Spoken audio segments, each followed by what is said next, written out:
You're standing on the same old kitchen chair you used as a child. The pan is on, eggs hissing in the oil, and there's a single unopened bill on the counter with your name on it this time, not your parents'. Your hands don't shake from the heat. They shake because this scene feels wrong. You didn't grow up dreaming of more. You grew up terrified of wanting anything at all. Some kids were afraid of monsters under the bed. You were afraid of wanting a life that no one around you believed you could have. This video isn't about dream big cliches. It's about why wanting a better life feels dangerous in your body. Why every time you imagine something good, your brain replies with shame or guilt, or a slideshow of all the ways it could collapse. And why, underneath that, there is a version of you quietly refusing to die. At some point, settling stopped being a choice and became a survival strategy. Let's be honest, you don't just struggle to go after the life you want.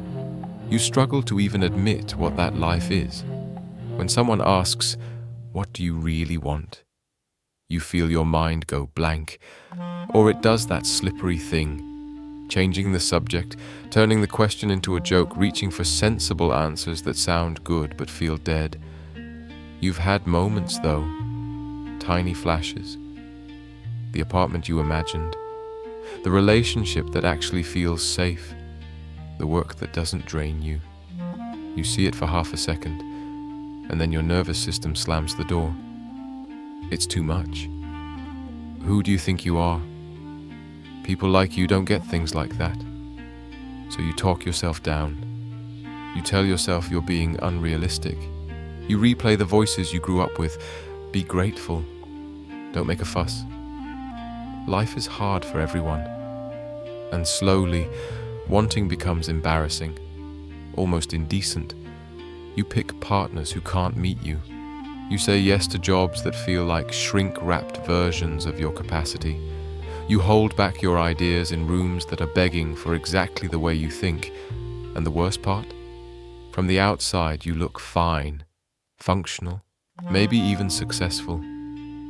But inside there's this quiet sickness, a kind of soul vertigo, knowing you're standing miles away from where your life was supposed to go and still not moving. Do you remember the first time you realized no one was coming to build that life for you? And how quickly that realization turned not into action, but into self-blame?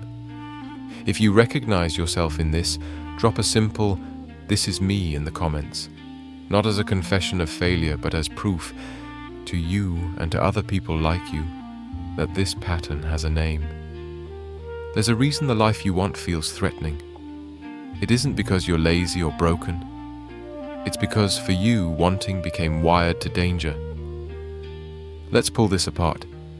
First, the nervous system remembers what wanting used to cost. Maybe when you were a child, wanting meant being disappointed. You wanted comfort and got criticism. You wanted attention and got snapped at, ignored, or used. Your body learned very quickly. We do not ask for more. We do not rock the boat. We do not need. So now, as an adult, you can say, "I want a different life," with your mouth. But your nervous system hears that as, "We're about to repeat the worst parts of childhood." Of course you freeze, of course you overthink. Your body is not sabotaging you, it's protecting you, just using an outdated map. Second, there's the identity problem. When you grow up in scarcity, emotional, financial, or relational, you start to build an identity around less. I'm the one who manages. I'm the one who doesn't complain. I'm the reliable one. For years, that identity kept you safe. It made you valuable to other people. You became the one who could carry more, need less, fix the crisis, stay calm. So what happens if you suddenly want more? Wanting more threatens the role that once kept you loved, or at least kept you tolerated. That's why you can watch other people change their lives and cheer for them. But the second you imagine doing the same, something inside you panics. It's not just, "What if I fail?" It's, "Who am I if I stop being the one who survives on crumbs?" If this resonates, you are not alone. this channel is a map for people like us. Third, the grief of the unlived years. No one talks about this part. When you finally let yourself see the life you want, you are also forced to see the years you didn't have it. The years you played small to keep the peace. The relationships you stayed in because loneliness felt worse than self-abandonment. Sometimes you're not afraid of the future. You're afraid of the backlog of sadness that will hit the moment you admit what you always wanted. That grief can feel like a tidal wave. So you compromise with yourself. You say, I'll change, but slowly. I'll ask for more, but not yet. I'll leave, but after one more chance. And life becomes an airport lounge where your dream is always the next flight that never boards. Pause for a second. Imagine there's a version of you in a different timeline who didn't shut down their wanting, who took the risk, who left sooner, or stayed gone, or applied, or said no, or said yes. Do you feel the ache in your chest when you picture them? That ache is not proof you missed your chance. It's proof that this life is still alive somewhere in you. Your brain clings to old stories because stories are how it predicts safety. It will choose a painful story it understands over a joyful story it can't yet map again and again. Fourth, the societal trap. The world benefits from you wanting less.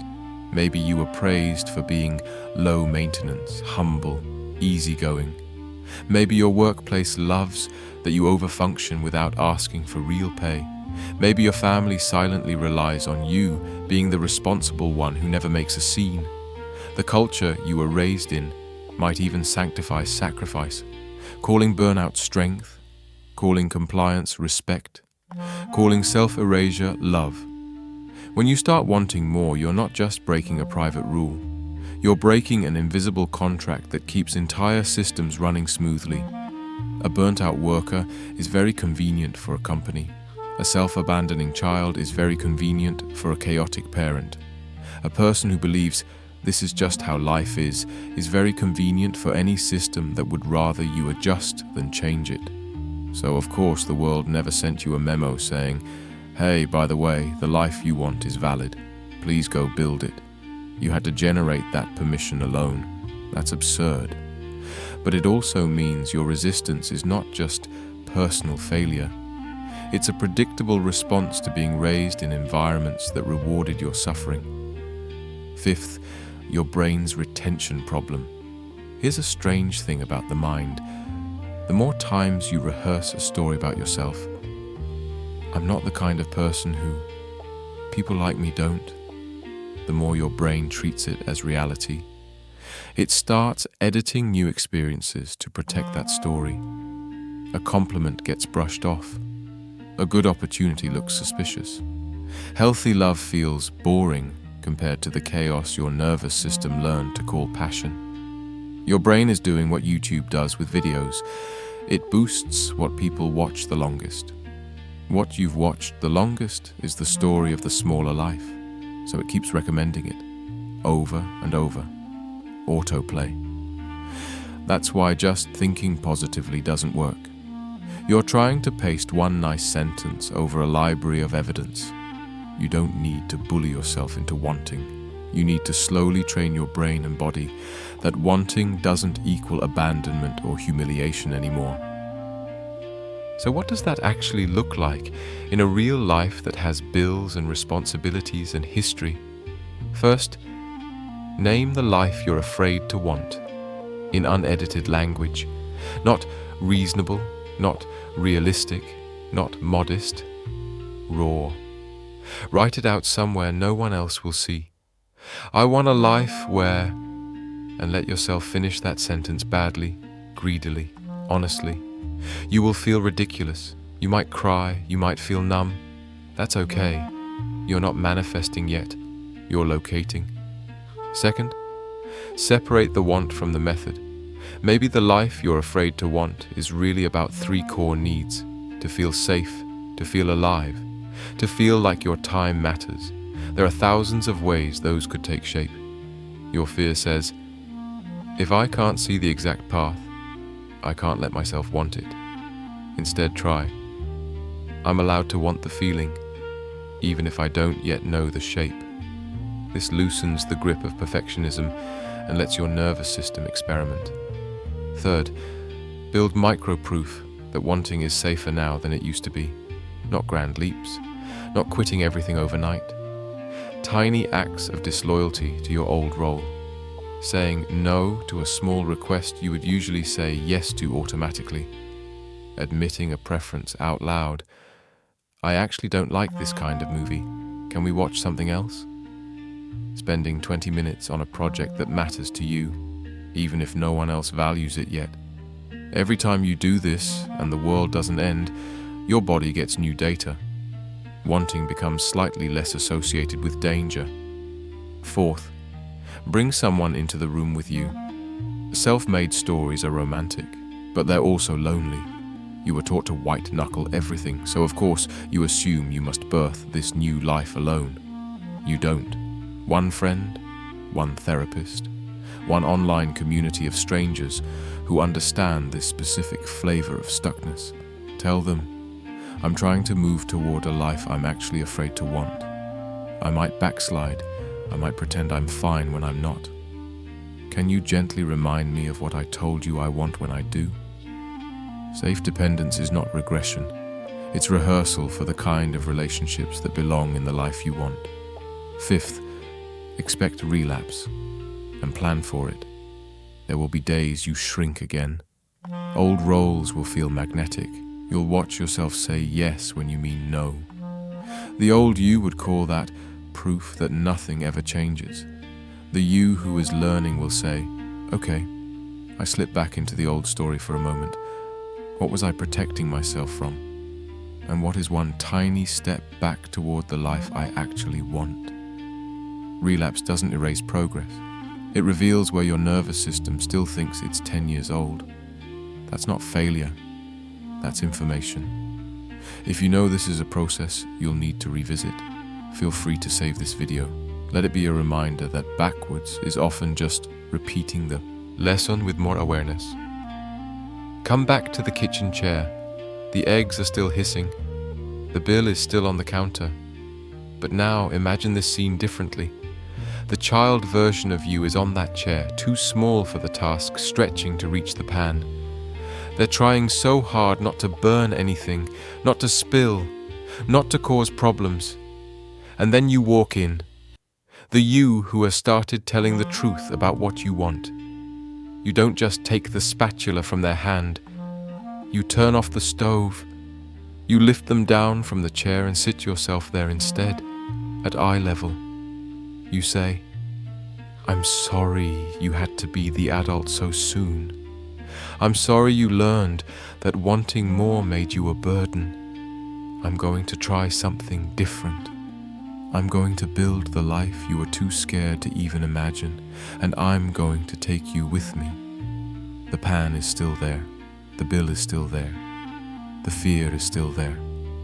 But there's also this, a quiet decision that your life will no longer be organized around other people's comfort. If you want more of these maps, for the ignored child, the parentified child, the self-abandoning adult, you can subscribe and walk this road with us. From surviving the life you never chose to gently building the one you do. From apologizing for wanting to learning to stand by your own desires. From being loyal to your old story to becoming loyal to the life you're afraid to want.